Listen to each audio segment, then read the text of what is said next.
أعوذ بالله من الشيطان الرجيم بسم الله الرحمن الرحيم وصلى الله على محمد وآله الطيبين الطاهرين. Salam Aleykum, dear brothers and sisters. This is a Quranic Human, and today we're talking about God's representative on the earth. God's special gift to man and his place in the world is what we talked about in our previous video. We also mentioned that the soul breathed to us by God might be this very gift, and angels bowed down in front of Adam after he received this soul. All of these is just proof that man's place in the world is a lot higher than many modern thinkers might believe. Today we are going to talk about man's special role in this world, which is somehow Allah's goal for creating us. In Surah Baqarah, verse number 30, Allah says to angels just before creating Adam, وَإِذْ قَالَ رَبُّكَ لِلْمَلَائِكَةِ إِنِّي جَاعِلٌ فِي الْأَرْضِ خَلِيفَةً. So when your Lord told the angels, I am placing an overlord on earth. In Arabic language, the word Khalifa is used for someone who takes the place of his predecessor, or for someone who is appointed to a role by the original owner of that role. The important point here is that this successor or representative has all powers and rights that his predecessor had. According to this point, in this verse, Allah says that He wants to appoint someone on the earth as His representative who will have godly powers. Even though this understanding has been denied by some Islamic figures, I believe if we pay attention to the rest of this verse and the following ones, there won't remain any doubt about it. Let's check these verses together to make it clear.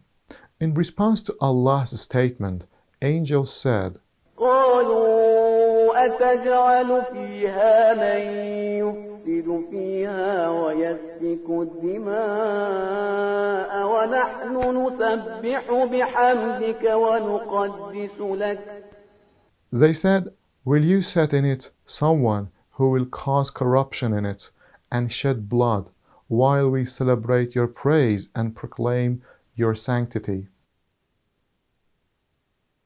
We know that corruption and bloodshed are somehow normal for animals on this earth, which means if this new creature was a normal animal in the natural line of succession on the earth, there wouldn't be any place for this question of angels. This question or objection, to be more accurate, can only be meaningful when a high and holy role is set for an earthly animal. Angels somehow put themselves in one side of the scale and man on the other by mentioning features of man and themselves, as if they are trying to judge who is more appropriate to take this role. And let's see how Allah answered their objection. قَالَ إِنِّي أَعْلَمُ مَا لَا تَعْلَمُونَ. He said, I indeed know what you do not know. Allah didn't deny the truth of what they said, which means He accepted that man could cause some corruption and shed blood on the earth. Yet still, He knows something about man that proves his worth, even though angels still didn't know it. In the following verses, Allah shows the true merit of man and proves him worthy to be His representative on the earth. And He taught Adam the names, all of them, then presented them to the angels and said, tell me the names of these if you are truthful. They said, glory be to you, we have no knowledge except whatever you have taught us. You are the aware, the wise. He said, Adam, tell them their names. Once he had told them their names, he said, did I not tell you that I know the unseen in the heaven and the earth? I know whatever you disclose and whatever you have been hiding. As you see, angels here found out that there were still things they didn't know, which Adam learned them from Allah.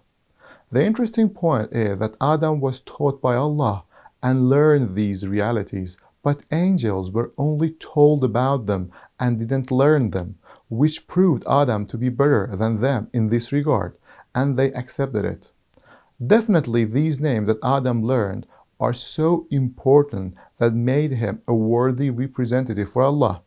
From these verses, we can understand that Allah created Adam for a very important role, which even angels showed interest in, and according to hadiths, this role wasn't exclusively for Adam, but his descendant also enjoyed the same honor. For example, when Jesus revived dead people, he manifested Allah's power and worked as his representative. It takes a lot of time to fully explain what it means to be a representative of Allah, and unfortunately, it's beyond the scope of this course. And that's why we'll talk a bit more about it in our next video, and then mention the general way of achieving this honorable role. I hope to see you in the next video. God bless you all.